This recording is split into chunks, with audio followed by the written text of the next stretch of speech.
Hey, what's going on YouTube land? It's your boy TJ and welcome to my YouTube channel Wrestling Nostalgia, where I get my reviews on WWE shows and PLE events. And today we are going to be reviewing SmackDown. But before I get into my review, just go ahead and get that thumbs up, a like, helps push my video through the algorithm. Oh, and of course, subscribe and stuff like that. Without further ado, let's go ahead and get into my review of SmackDown. So we start off SmackDown with Randy Orton coming out, but before he came out, he was talking to Triple H briefly. You can't hear anything that he's saying to him, but we're gonna find out a little bit later on. So he comes out and he basically says that he wants Kevin Owens and things of that nature. At some point down the line, it don't matter. He just wants a match with Kevin Owens and get a measure of revenge because he did get beat up the week prior. So Triple H comes out and he basically says that, look, I'd rather had did this in private instead of out of here and things of that nature. And this is when Randy Orton kept saying that you're trying to protect Kevin Owens, you're trying to protect him, you're trying to protect him, you're trying to protect him, you're trying to protect him. Like he just kept repeating it over and over and over again. Whatever Triple H says, he said, look, you're just trying to protect him. No, I'm trying to protect you from him. He said, you're trying to protect me. He said, yeah, because you didn't just have any type of surgery. Because you had steel rods up in your spinal cord. You know, you were out of action for over a year, and I don't want you to be back on the shelf. I want you to be good or whatever. So then this is when Randy Orton says that, look, I don't want Paul Levesque out here. I want Triple H out here. I want the man that came to my home and beat the hell out of me. Beat the hell out of me. All up and down my home, out of my prick brain. I was like, what? So he said, you know what? You want Kevin Owens? You got him. But guess what? You better protect yourself from here on out. And I was like, oh. Because I guess since it's a little bit more personal than business between Kevin Owens and Randy Orton, that's why he said that. But it is official. It's Kevin Owens versus Randy Orton at Crown Jewel. And I don't understand why it's the regular match and not like a stipulation. But hey, we're going to have to wait and see another week. If it's a stipulation match, I don't understand why it wouldn't be, but we're just gonna have to wait and see within a week what's gonna happen between these two men. In our first matchup, it is Game 7 between Carmelo Hayes and Andrade, and the special guest referee is LA Knight of all people. Why did Nick thought this was a good idea is beyond me, but go ahead, let's get right into the match. So this match starts off with Andrade already doing the spinning elbow, and then he almost gets a 3 count, and then Carmelo Hayes rolls out of the ring. Had a little bit back and forth here and there. Carmelo got the advantage, and then Andrade did too. And then Andrade winds up dabbing out on Carmelo Hayes to go into the commercial break. After commercial break, these two are still going back and forth. I remember at one point, Andrade hit a destroyer and double knees. He got a 2 count, I believe. And then it was another point where they knocked out the referee. Or should I say Carmelo did, because they both almost hit the referee at one point. But Carmelo is the one that hit the knockout blow to LA Knight. Then he wound up out of the ring. They had did some jaw jacking too with LA Knight at one point or another. And then Carmelo Hayes winds up doing some move, and then he wound up like pinning him, but the referee was knocked out. But the referee winds up grabbing him, throwing him over the announcer's desk, and then he winds up jaw jacking with Andrade, and Andrade all like, what are you doing? Da, da, da. So he tries to strike Andrade. So Andrade tries to strike LA Knight, and then LA Knight winds up dropping him on his head. Then he goes to the timekeeper's desk, rings the bell and said basically that he's the winner of Game 7, and that's it. Like I said, I don't know why Nick thought this was a good idea, because nothing got accomplished with this. We're gonna see what Nick's ultimate decision is gonna be at the end of this.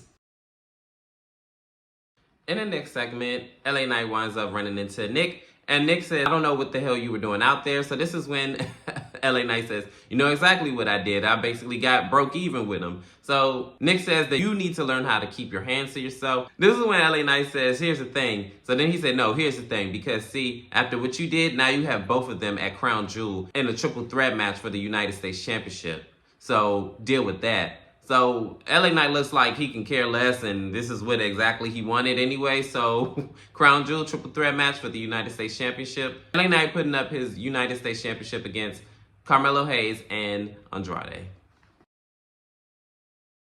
In our next matchup, it is Candice LeRae versus Naomi. This match starts off with Candice trying to outbest Naomi and try to, out wrestle her and everything like that. Naomi and Candice have like a little bit back and forth until Candice winds up doing like a running flatliner on the apron, and this is where we go to commercial break. After commercial break, these two are still going at it, but Candice LeRae has dominance over Naomi and like keeping her grounded and everything like that.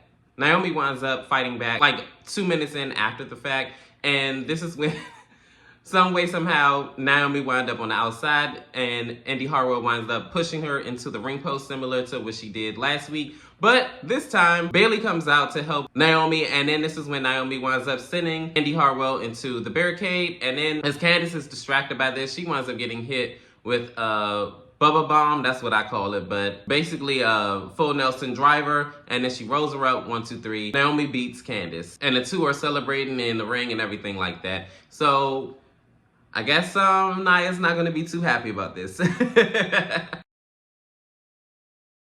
In this next segment, it is Cody Rhodes and Gunther going face-to-face to find out why Gunther is doing this far as the champion versus champion. Because the Roaders wrote it in, that's why. Like, duh. So anyways, as Cody's making his entrance, and then he does the whole whoa or whatever, like on the second rope, this is when Gunther just go ahead and his music plays. And he rudely interrupts his entrance. Classic, I like that. So Gunther comes in or whatever, and he says, oh, you want to know my why and everything like that. He says that he felt like it was over-dramatic and unnecessary for him to bring up his daughter or whatever, because this is about who's the better champion between us and this, then the third. The two had like a back and forth. I'm not going to lie, I didn't really care too much of what they were saying until towards the end, because this is when, I hate to say it, Gunther had a point here. He said that you are a servant, and he says that the real reason why that you say yes to everything, far as like these media appearances and the interviews and the bosses and everything like that, is because the moment that you say no, your story ends. And I was like, well, he got a point there. And he says a gutless champion is always going to be secondary to me. So this is when Cody says that if you want to talk about guts, all you have to do is look at me and my track record and everything like that. And the guts is taking the first shot without asking questions or something like that, he said. And then they wind up getting into fisticuffs. And Cody finally, showing that edge that we keep asking them to show. But, every now and then we keep getting glimpses of it. And it's like, okay, are you going to keep this up or are you going to just keep regressing? I don't know. But he winds up beating up on Gunther. Gunther winds up having one of his henchmen, Liquid Kaiser, come out, and he winds up getting beat up on too. But Gunther winds up coming up from behind, and the two wind up laying out Cody Rhodes until Randy Orton comes out to shoo them away, and this is where the segment ends. I'm not gonna lie, this feud just started to pick up, and I kinda interested in it, but not all the way, because I do have a feeling that Cody Rhodes for some reason is gonna win, and I'm not here for it. I do want Gunther to win, and it's because of Cody Rhodes' lackluster reign why I'm not really interested in nothing that he has going on. I'm glad that they're finally giving him something to do, but him asking and inviting Gunther on SmackDown and asking him why is he's doing this, like, because he's a wrestler. Because WWE Creative wrote this in. To give you something to do of substance. Somewhat. But anyways, we're going to see what's going to happen between these two within a week's time and see if they're going to have a little bit more interactions with each other. 9 times out of 10, it probably going to happen again, but we're going to see. In this next segment, it is the women's tag team division. I'm just going to go ahead and say it like that because it was too many women to try to name. So they all are like bickering amongst each other or whatever. And then, they have animosity because for the past couple of weeks, they all been involved in each other's business and matches and things like that. So this is when Ava and the rest of the general managers come up with a plan. And they said that basically it's going to be a fatal 4-way for the women's tag team championships at Crown Jewel. So this is when Bianca Belair and Jade Cargill come in, and they said that they love this for us, and they said since you're shooting your shot, you better make it worth it because we're gonna come and we're gonna come with it. And I'm like, okay, period. And I love it for them. And only thing about it, last time when you guys had a multi-person match for your women's tag team titles, you guys lost it in and just like the last time you guys lost it over the pond the last time. So we're going to see what's going to happen this time in Saudi Arabia. Just like the last PLE event, this PLE event is overseas. So we're going to see if they are going to come out on top with their women's tag team titles or they're going to come out empty-handed. We're going to have to wait and see what's going to happen between these teams in the upcoming week that we have left.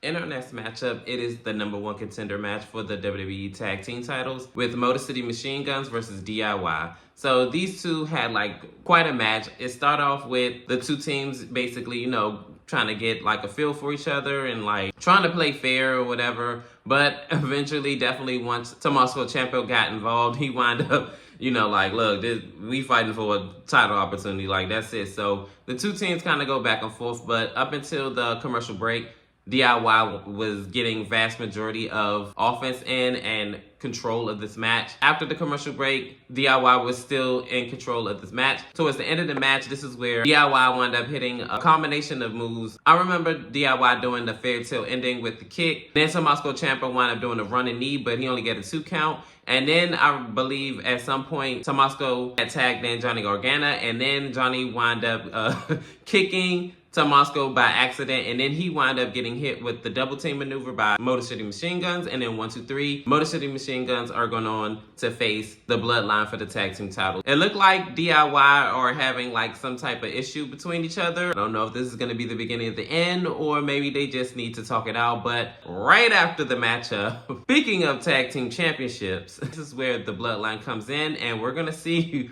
what's going to happen right now.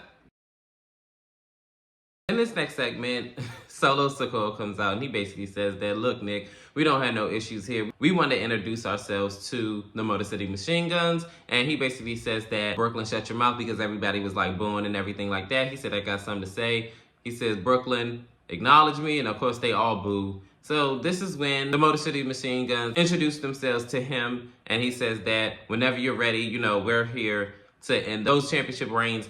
Anytime, anywhere. So this is when Solo says, all right, cool, anytime, anywhere. Anytime, anywhere, huh? So how about tonight then? So this is when Nick says, look, this is not going to happen tonight because they're not 100%. I refuse to give them their championship opportunities anything less than 100%. So this is when Motor City Machine Gun said, no, if he want to do it tonight, we going to do it tonight. So come on, let's go. So this is when Nick says, everybody ready? Everybody ready? You want to do this? You want to do this? You want to do this? Everybody, y'all want this? So he says, all right, cool. The match is on tonight. So it's going to be Motor City Machine Guns versus the Bloodline for the WWE Championships.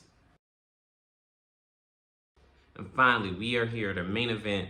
Unexpectedly, but the Bloodline versus the Motor City Machine Guns. So this match starts off with the Bloodline and Motor City Machine Guns go ahead and just swinging it out and just beating each other up. And for a vast majority of this match, the Bloodline are dominating. And I remember at one point where finally the ties kind of switch is when the Bloodline tried to do like a double team move, but one of the Motor City Machine Guns like rolled out of the way. So then this is when Solo gets up on the apron and it was all like, get up, what are you doing, what are you doing? So then this is when the masked mysterious man just winds up taking him off and wind up kicking his head off.